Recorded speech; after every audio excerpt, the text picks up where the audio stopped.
Yon kokobe kap mache mande. Li rive an dedans la cour, ou an bel kay. Li di wow, la gen moun l'autre la dan. M'bral jwenn bagay pou manger jodi ya. Mais met kay la kap sorti li même, met kay la pour prendre la ri. Kokobe a dit, s'il vous plaît, ou ka fè un cadeau si kok mal manger. M'se dit, fout nan med, fout sorti dans la cour. Nous fout sou moun quoi qui nous même kokobe sa yo. Moi si m'ta gen nous jete n'ta jete nous. Kokobe a viré tout honte.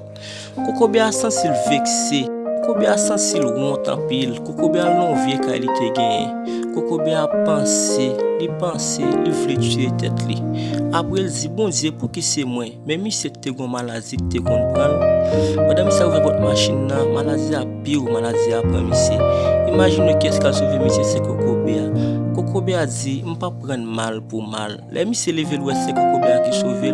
Il dit pardon, m'pa jamais faire ça encore dans la vie.